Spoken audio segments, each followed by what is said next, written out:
everybody talks like, oh, you got to work in Formula One. Dan, Jake, Blake, you guys work Formula One. This is a dream. It's the dream job.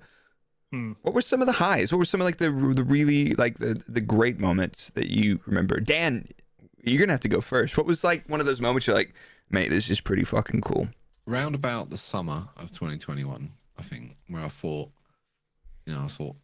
we could win this.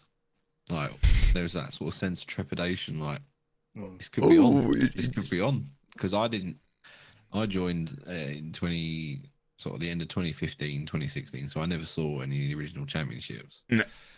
So it would have been my first championship. And I was like, this could be on. This is exciting. Yeah.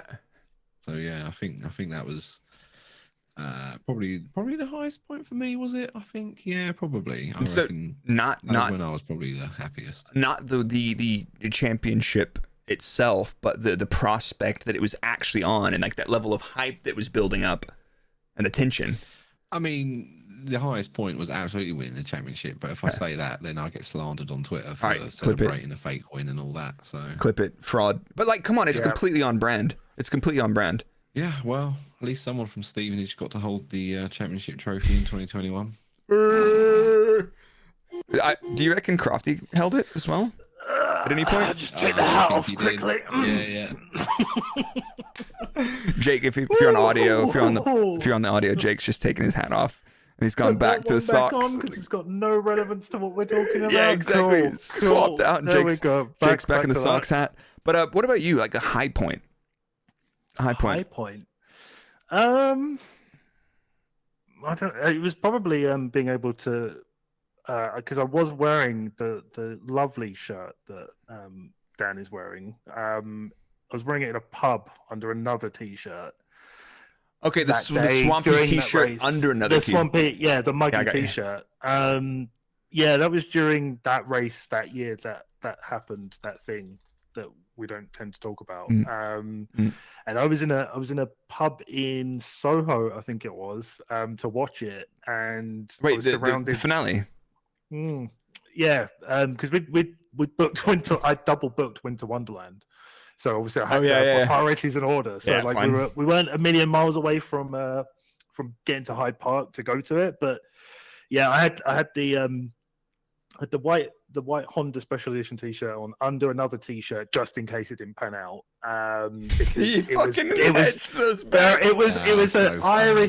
was an Irish pub that was like just pure Mercedes country. And anyway, the amount and obviously at that time as well, like you had all this attention on it from people that don't necessarily vibe with F1 throughout the year. Yeah. So it was like going to a football match, but like I'm the away support and I've got to kind of pretend that I'm the home support. Yeah, it's going to get a bit rowdy. Yeah. So obviously, like it's the race starts and it's pretty rowdy in England, and then the race kind of gets a bit it dies off. It's a bit boring or whatever. And then the race is back starts on. Back up. Exactly. Checo blocking. Yeah, and then there was this German. I think she was German. She was wearing like the Aston Martin shirt. And she was sat right in the front. Because I thought, like, that's very brave. I'm not that brave. Because remember, Dan said marketing is cowardly. It's true. Yep. And she obviously, like, she loses her mind and she's going crazy. And I'm just like, cool, with the shirt off.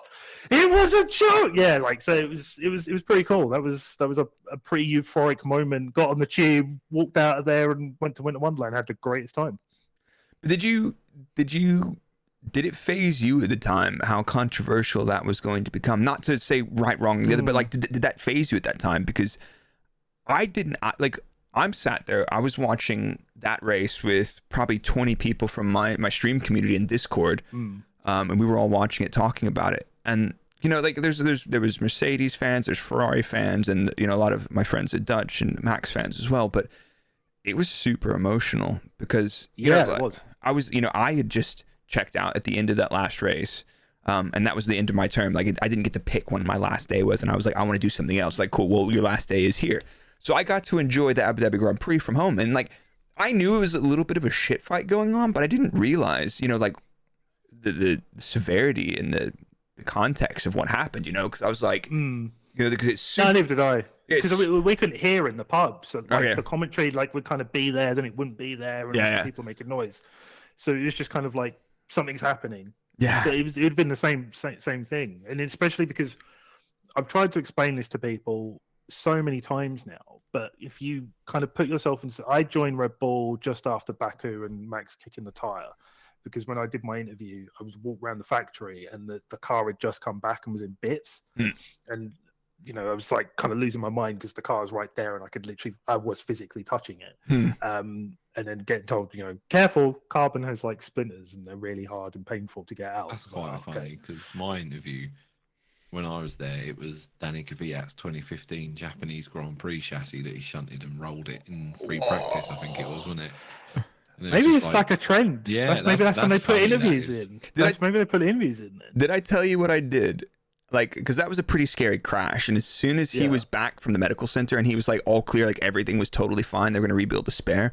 I found an old image from Star Fox of the rabbit Pippi, and he's like, do a barrel roll.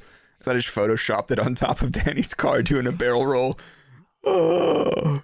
But like coming after my job. But this, yeah, exactly. It was not very good. I'm gonna see if I can. I'm see if I can find it off somebody email it to me off my old laptop on the drive. But like that was like only after he was back in the office, totally unharmed. But I was like, that's scary. Nobody bids it there either. That was a weird one. What was that? So we were, so I was impact, saying, the vibes, man. Like, you know, so I've been there, and I think collectively, obviously I've got no personal buy-in to Red Bull at that point necessarily. Yep. Like Red Bull was actually my team prior to that anyway, but it wasn't, you know, I'm the new guy. Yeah. And so to kind of see how people were reacting to how that season was going, just because like, oh, like there's a shot, there's a shot. And like that was getting more and more and more. And then, you know, Silverstone happened and everything else. And you get sucked into that. That's the culture of the team. You would know. Yeah.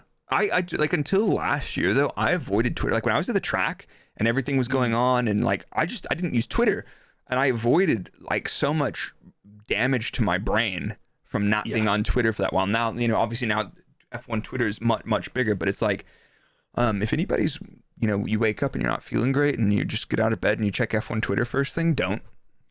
Yeah, just don't. Like real life is, it is one of those things. It's like, did you have a photo of the graphic designer at Mercedes on your desk and you're like, I'm gonna destroy them? It tattooed at one point because obviously I would just like, I had it tattooed on my arm so that I could like punch it. Yeah, I hate tattoo. Oh my god, yeah. If anybody on audio, Jake doesn't have any tattoos on that arm. I don't have any tattoos. No. Yeah. No. Do you know what was really funny was that actually that year, like I became like very good friends with one of the Mercedes graphic designers, and it was just kind of comical. And you guys like, wow, this is a shit fight. So the amount of times where people would be like, "Oh, they must hate each other between the two." It's not that deep, bro. Like, no, it's not. It's a job. No, it's work. Like it's not that deep. Like I've got to be able to kind of differentiate between the two. Yeah, exactly. And I feel like that's one of the things, like being inside the industry, and then you see the reactions of people on the internet. It's like, who the you're talking on behalf of me, and that's not my opinion. Yeah, like, who the fuck hurt you? Seriously. Yeah.